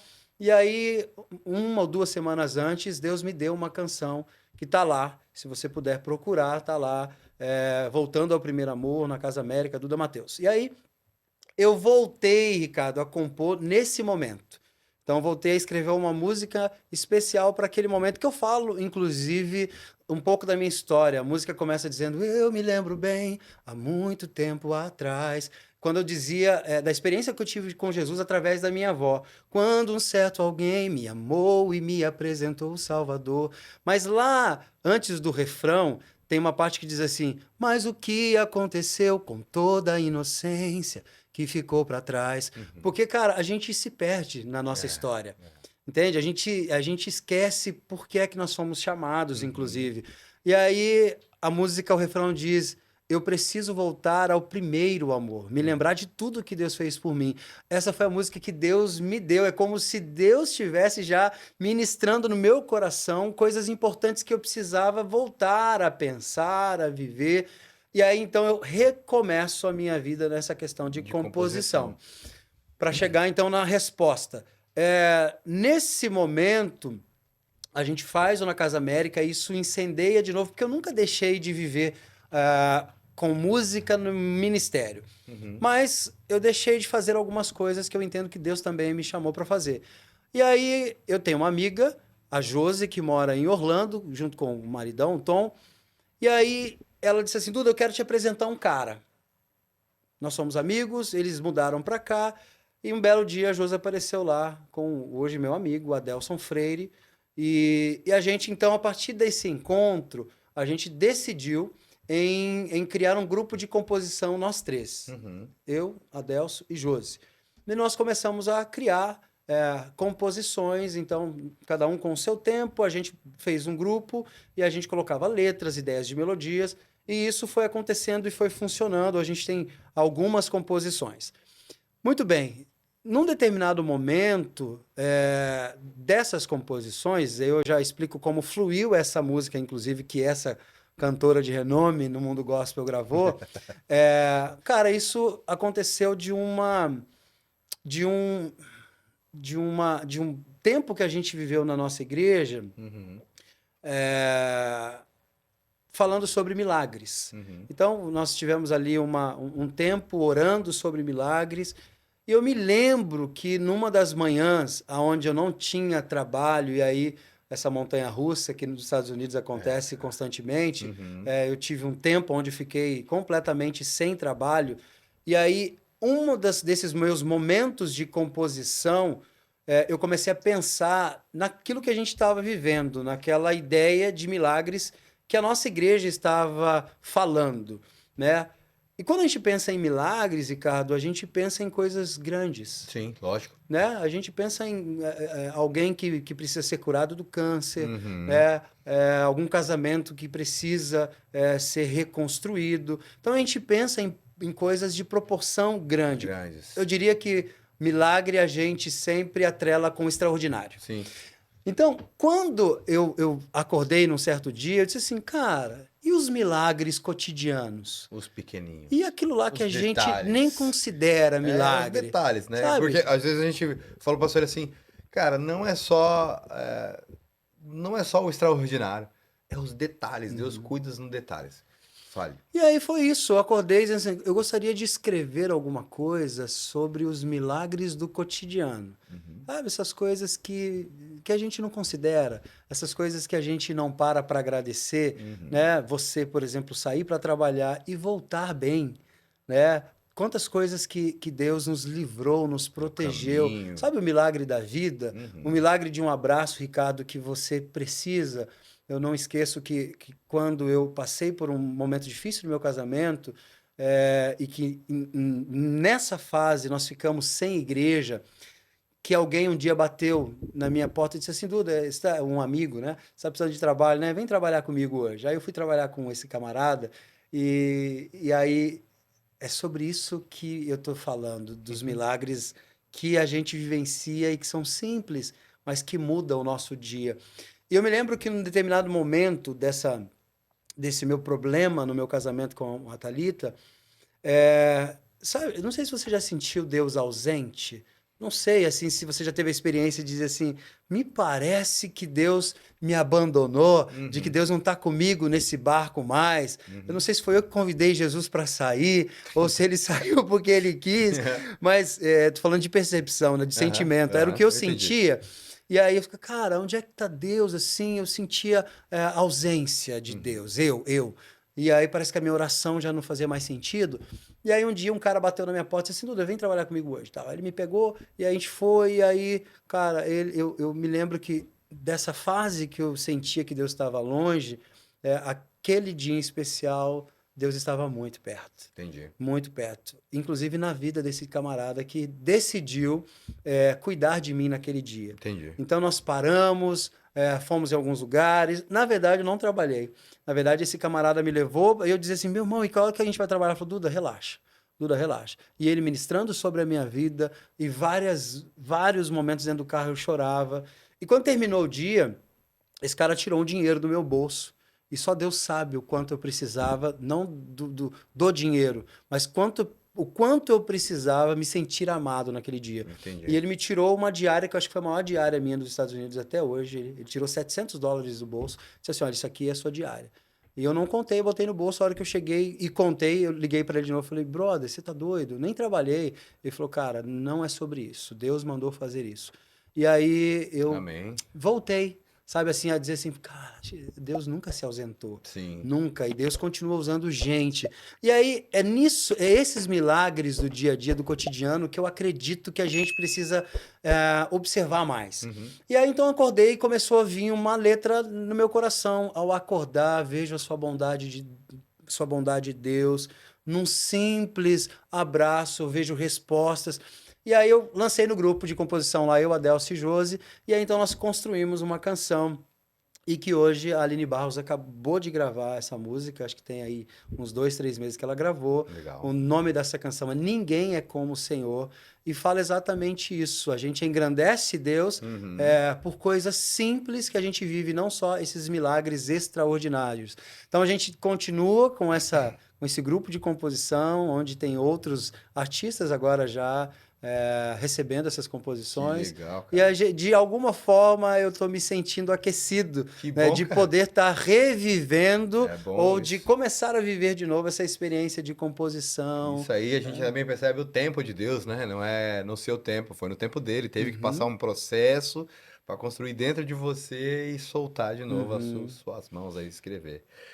Cara, que bom. Ó, como é que você mantém o equilíbrio da técnica? Porque assim, todo mundo, Duda, e você vai saber mais que eu, que você tá na frente do Ministério de Louvor, todo mundo que quer ir para a igreja, quer servir na igreja, quer servir no uhum, Ministério de Música. uhum, Ou cantando, ou uhum, tocando. O cara talvez nem tenha a experiência de tocar num palco, só tocava violão em casa, mas quando vai para a igreja quer chegar lá, ou já tá até nesse momento é, é, trabalhando no Ministério de Louvor, e aí começa a estrela a brilhar um pouquinho diferente daquilo que Jesus queria que ela uhum, fizesse ou fizesse, ou ele tocando um pouquinho mais uhum, com força, sabe? Dando um pouquinho mais de gás, e aí você tem que se baixar a bola e falar, calma aí, guys, ó, como é que é isso? uhum, É como conciliar essa técnica sem perder, olhando para a vaidade, porque a uhum, gente sabe que tá sendo visto, né? uhum, Hoje com a internet, YouTube, Como você olha para quem está contigo no grupo de louvor, ou até mesmo você deixar dica para quem está aí, que é ministro de louvor, tá na igreja e aí até fica com receio de falar, cara, dá uma segurada, né? Porque tipo assim, a gente tá fazendo é para Jesus, não é? Entendeu? Que a gente diminui e ele cresça ainda mais. Como que ser sutil? Como é que você lidar com isso? Já existiu? É, hoje, como é que tá o grupo? O seu ministério hoje, como é que tá? Diz pra mim isso aí, cara. Muito bem, eu acho que essa São várias perguntas dentro de outra que eu vou me lembrando. E aí eu também tento alinhar para a gente não precisa falar nome nem nada, porque não é só dos Estados Unidos, falando de Brasil também, Ok. né? Então é algo hoje que acontece, tem as audição, eu não participei porque eu nunca toquei nada, nunca não sou bom em canto. Até te perguntar, qualquer um pode cantar? Tecnicamente, qualquer um pode cantar. Viu, amor? Não significa Tá que você, escutando? que você vai ficar bom nisso, porque eu acredito que a técnica te ajuda a coisas que são básicas, Entendi. né? Agora, por exemplo, você não cantar nada, por exemplo, e virar um cantor, aí existe um abismo. Mas você pode sair do lugar de desafinado ou de semitonado para, opa, tô mais próximo de uma afinação. Agora, de Legal. repente, eu comecei a afinar. Agora, se você sair desse lugar de completo desafinado para um cantor de Cantor? sucesso, Só com autotune, eu né? diria que é historinha para boi Diz dormir. meu Né? filho, usa o autotune. É, é. Então, assim, a sua pergunta é muito boa. Eu diria que é uma pergunta de milhões, né? Por quê? Eu entendo, Ricardo, que a minha resposta não vai ser para o outro, vai ser para mim primeiro que vai. Só para complementar, porque até às vezes tem um pastor amigo meu, o pastor Soeiro, que ele sempre fala assim que na música, que ele também é músico, ele fala, na música a pausa também é música. Uhum, Como é que é dizer não para quem tá chegando para servir? uhum, Você não, entendeu? uhum. Explique para mim. Muito bem, então eu vou tentar, eu sei que são várias perguntas, Sim. você vai me ajudando aí. Acho que Uhum. o primeiro desafio meu, né, comigo mesmo, é pastorear o meu coração. Uhum. Porque quando você me pergunta, me parece que a minha resposta tem que ser para os outros. Uhum. E a minha resposta é o cuidado que eu devo ter comigo mesmo Uhum. o tempo todo. Até porque você vai ser o exemplo do seu grupo que tá ali, né? E você corre sempre o risco de achar que, opa, essa mandei bem, opa. Então, assim, o tempo todo acho que a gente vai ter. Um dos livros que eu li sobre, né, a adoração dizia exatamente isso. O grande desafio do líder de adoração não é liderar as pessoas, é liderar ele mesmo.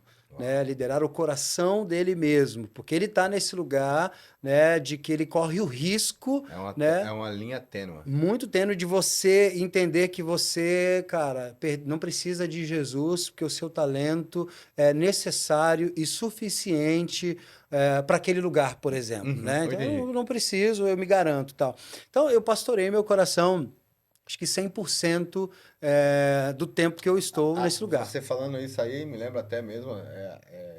Eu assisti um podcast que o Thales Roberto estava, ele não tocou no assunto, mas uma das frases dele é justamente no momento de a sessão dele, ele ter esse raciocínio, né? Uhum, Foi ele mesmo disse que ele se perde ali e aí vai para reclusão, fica uhum, recluso e aí refaz o caminho para poder voltar de novo para uhum. os palcos, né? E eu diria que essa, inclusive, né, você citou o exemplo do Tales, e eu não vou falar do exemplo do Tales, mas eu Uhum. diria que esse é um desafio para a igreja Sim, local, sim, sim. né, de receber, por exemplo, gente talentosa e não Uhum. saber lidar com gente talentosa. Entendi.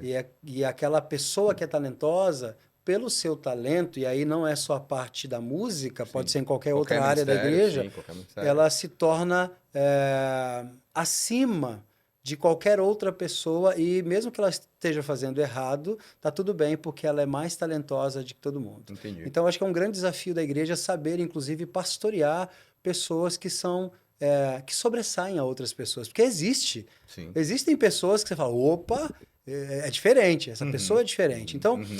eu acho que a primeira resposta é dizer que o meu grande desafio na adoração é me pastorear. Entendi. Pastorear o meu coração de que o tempo todo está querendo ser mais do que realmente é. Né? A gente conhece o versículo A gente pode ler um versículo aqui? Pode. Por exemplo, a gente falou de Romanos 12:2, né, para a criação do projeto Os Inconformados, mas eu gosto muito do versículo 3 de Romanos, capítulo 12 ainda, que as pessoas não se atentam muito para esse versículo. Mas olha só, o versículo 3 diz assim: porque pela graça que me foi dada, digo a cada um dentre vós que não pense de si mesmo além do que convém. Entende? Não tem uma medida sobre você além do que você realmente é. Sim. Entende? Então, a gente está sempre nesse lugar de se achar um pouquinho melhor, porque a gente tem um pouquinho mais de recurso. Então, o meu maior desafio é comigo mesmo, de estar o tempo todo dizendo Duda menos, né? E aí a gente canta em menos de mim, é isso mesmo, em menos de mim, que ele cresça tal. Entre isso ser verdade, o que eu canto, isso ser verdade na prática, também é um abismo. Sim. Entende? Então, eu vejo que tem muita gente, por exemplo, nesse lugar aonde a gente se perdeu em quem nós somos. Sim, sim. Tá? Então, eu diria isso. Agora, em relação às pessoas, é isso que a pastora Adriana sempre disse. A gente precisa tratar, por exemplo, o artista da mesma forma com que você trataria qualquer outra pessoa. Então, ele tem um coração talvez mais sensível para algumas coisas, mas falando de pastoreamento, você deve fazer da mesma forma com que você faz com qualquer outra pessoa. Porque o grande desafio de qualquer igreja em relação ao ministério de adoração é que as pessoas não são pastoreadas com medo da síndrome do artista de que se eu falar alguma coisa que ele não goste, vai embora. ele vai juntar a guitarrinha dele. E Eu já vai vi embora. isso Uau. muito isso acontecer, inclusive. De gente, por exemplo, rapaz, eu já vivi coisas, Ricardo, que o cara chegava e não gostava do repertório. E aí ele dizia, não, essa música não, eu não gosto, botava guitarra nas costas e ia embora. Uau. Então, existe uma diferença muito grande, né, no músico e em alguém que é músico e entende o seu lugar de adorador.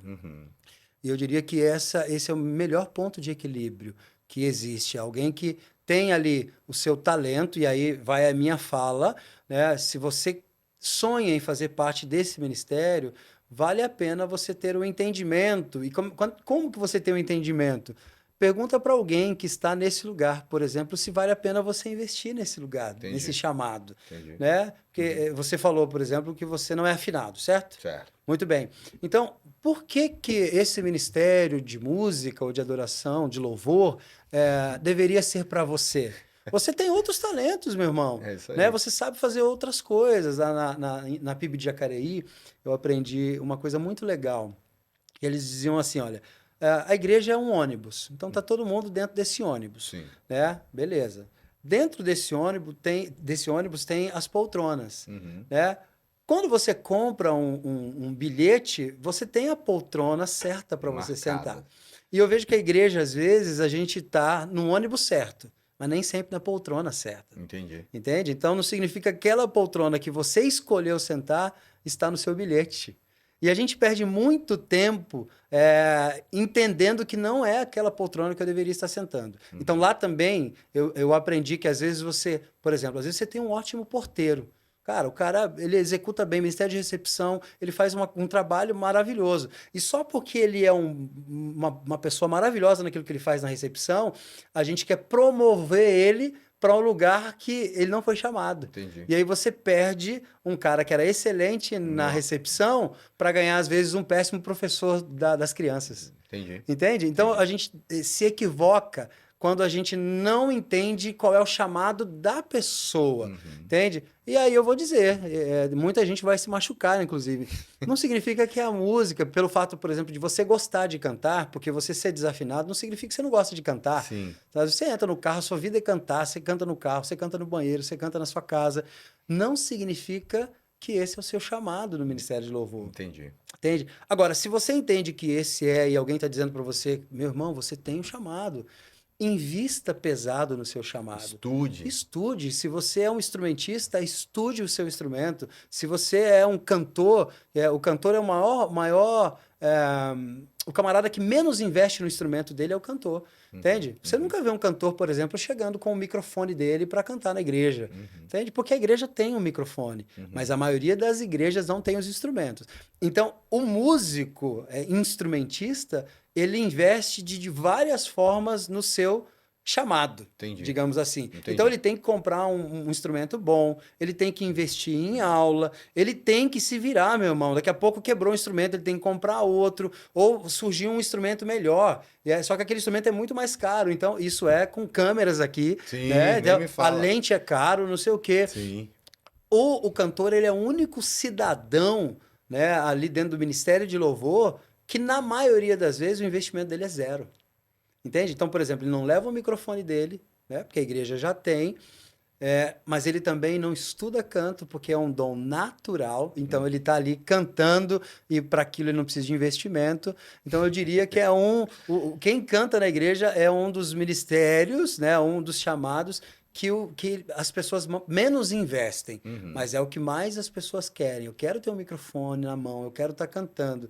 Então, respondendo a sua pergunta, se você tem um chamado, seja para ser um instrumentista ou um cantor, invista pesado. E hoje não tem desculpa, brother, porque nós somos de uma geração, por exemplo, eu me lembro que quando eu comecei a estudar piano, e eu queria alguma coisa diferente, achar videoaula ainda em VHS era uma das coisas mais difíceis e era caro. Então, quando eu ia para Santa Efigênia, por exemplo, ou para Teodoro Sampaio, onde ficava ali os centros de lojas de música, cara, eu ia assim para buscar um VHS, eu ia para fazer alguma coisa que na minha cidade, por exemplo, não tinha, não chegava, entende? Hoje Ia pra revista, né? ia para Revista na revista. banca, Meu pegar a irmão, partitura e tal. não era fácil e você não tinha as possibilidades que você tem hoje. Mas Hoje o hoje YouTube tá aí, né, tá cara? tudo aí, cara. Eu quero aprender canto, eu tenho, claro, é melhor o Precisa. presencial, Exato. né? Mas você tem Mas o start, ferramenta. né? Acabou. O João tá tocando contrabaixo. Aí a gente deu contrabaixo pra ele. Eu dei o primeiro, a mãe dele deu o segundo.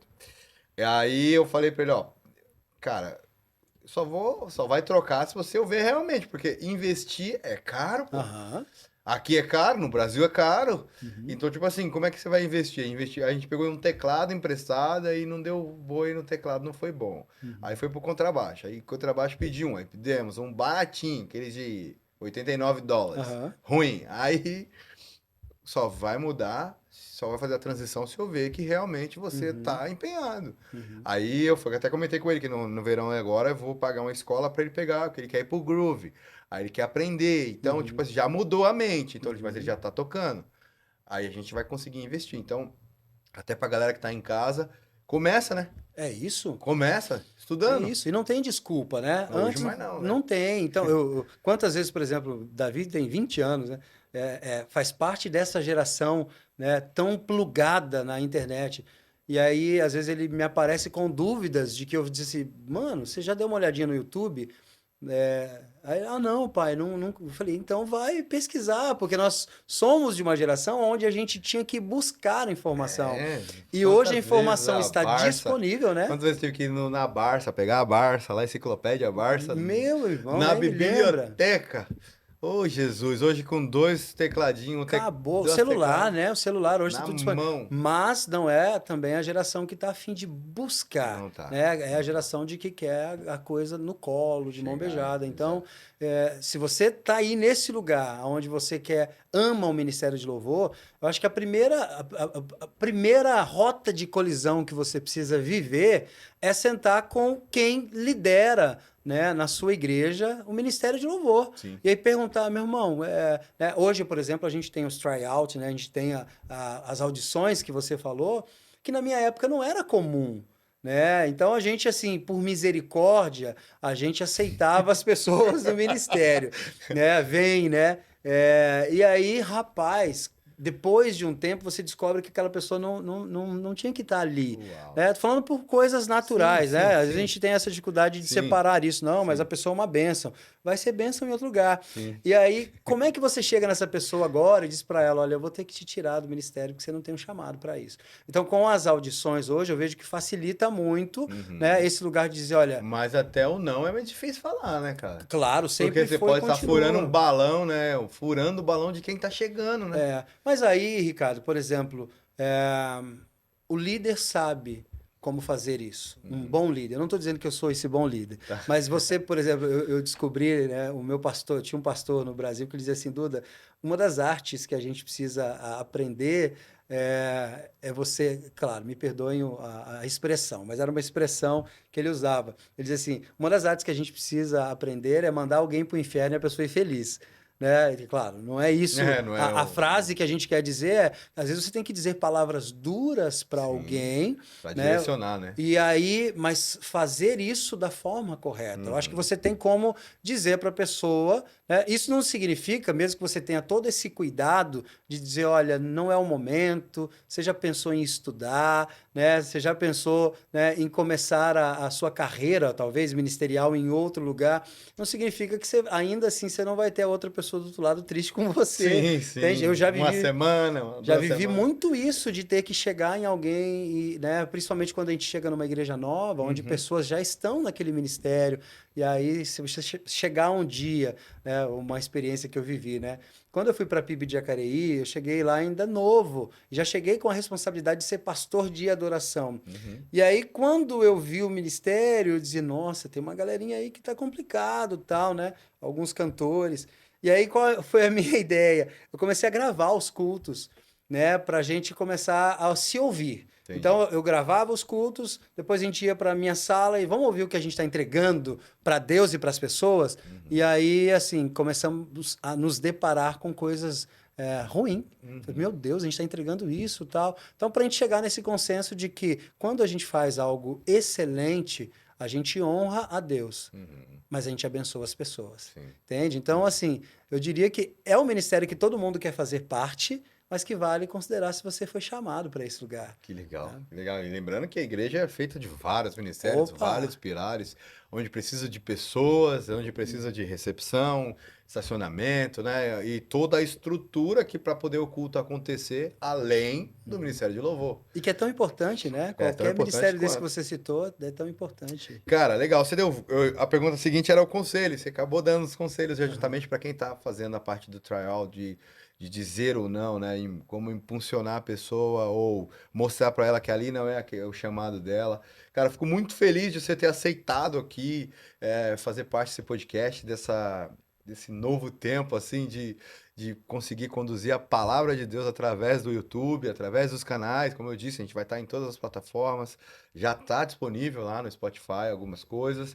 E a partir desse momento do novo estúdio, novo cenário, tudo mais, a gente vai estar produzindo ainda mais para Jesus. E eu fiquei muito feliz de você ter aceito o convite. Né? E eu queria dizer o seguinte para você aproveitar esse momento, antes de eu encerrar, agradecendo a você, a sua família, que Deus possa compartilhar ainda mais a sua unção com as outras pessoas, que você consiga atingir através daquilo que Deus te colocou para fazer lá atrás, ainda pequeno, com 7 anos. Mostrando essa trajetória muito fantástica, dizendo para as pessoas que é possível, né, servir a Jesus e estar na frente. Ou se você não for um ministério de louvor, ou ser de outro ministério da igreja, continue a servir. Essa é a ideia. Eu queria que você, lembrando que esse vídeo vai estar disponível para outras gerações, talvez bisnetos seus, netos, bisnetos, tataranetos, né? A internet vai estar aí disponível. A gente quer que Jesus volte logo, mas a gente não sabe quando vai ser o piscar dos olhos, e então a gente entende que essa mensagem chegaria a mais pessoas além deste momento que nós estamos vivendo.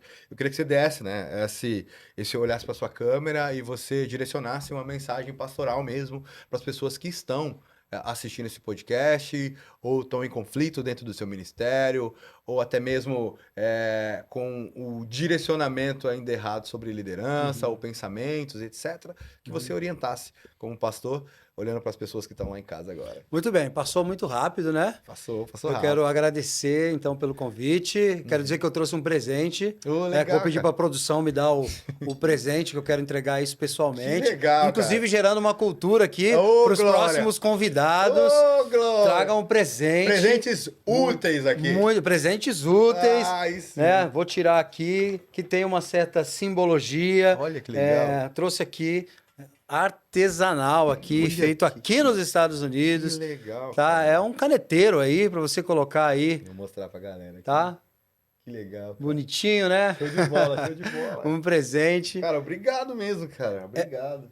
E assim, é um presente estar aqui, inclusive. Obrigado, então, pela Cara, possibilidade de, né, de ser ouvido, de compartilhar. compartilhar a Isso é muito história. legal, porque evangelizar, eu acho que é a história, né? Eu gosto da ideia de que o Vida na Vida faz a Uhum, gente ser melhor. uhum, Né? Eu não consigo conceber a ideia, por exemplo, de existir sem amigos do lado. uhum. Então, sempre Deus me deu bons amigos e que me faz ser um cristão melhor, né? Aqui nos Estados Unidos, Deus me deu bons amigos e que a gente cultiva coisas maravilhosas juntos, a gente aprende, a gente Sim, chora. sim, sim. Então, eu acredito assim, eu preciso de gente na minha vida e preciso de momentos como esse, porque eu acho que essas histórias nos ajudam, na verdade, a permanecer, né?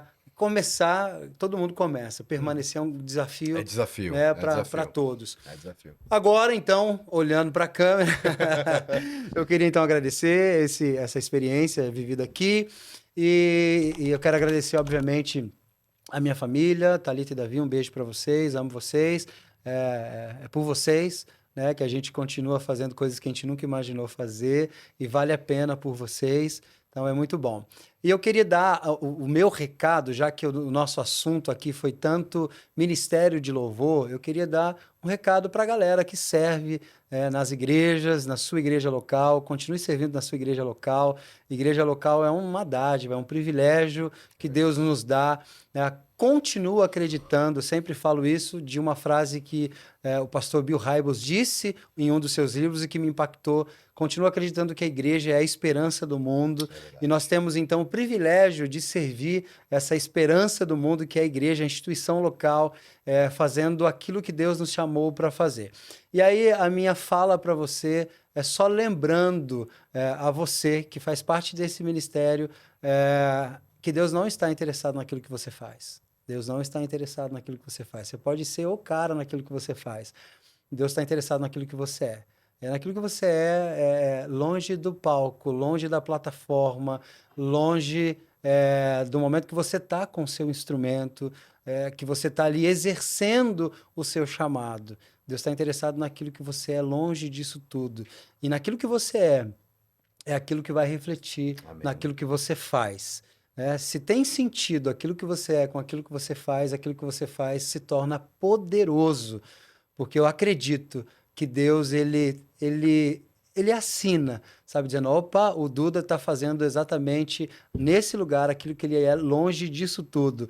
Não estou Uhum. dizendo que a gente acerta o tempo todo, mas estou dizendo que uma das diferenças que Davi tinha para tantos outros, e é inclusive para mim um dos motivos porque diz na Bíblia que Davi é o homem segundo o coração de Deus, Amém. para mim é porque Davi sabia quem ele era e em quem ele dependia. Se a gente olha para a história de Davi, a gente vai ver histórias tristes, né, de pecados, inclusive. Mas Davi, um dos maiores adoradores que a Bíblia nos convida a conhecer, é esse camarada que acertava e errava muito. E nos seus erros, ele se arrependia profundamente. O arrependimento, ele é o caminho mais próximo para se achegar na presença de Deus. Então, você que serve esse ministério e que por qualquer razão, de repente, não está fazendo de acordo com aquilo que você é, volte à essência, brother. Volte à essência. Aquilo que você faz só faz sentido se tiver a ver com aquilo que você é. Que você, nos seus encontros, no seu quarto, no seu momento de adoração, seja encontrado como um verdadeiro adorador. E que isso Amém. vai refletir na sua igreja, no seu ministério local, em tudo que você faz. Seja o melhor naquilo que você faz. Porque Davi, quando foi chamado para o palácio de Saul, ele não foi chamado pela sua unção, ele foi chamado pelo músico que ele era, pelo excelente músico que ele era. Mas é aquilo que ele carregava que fazia toda a diferença. Então, Deus te abençoe e que você sirva com excelência na onde você serve.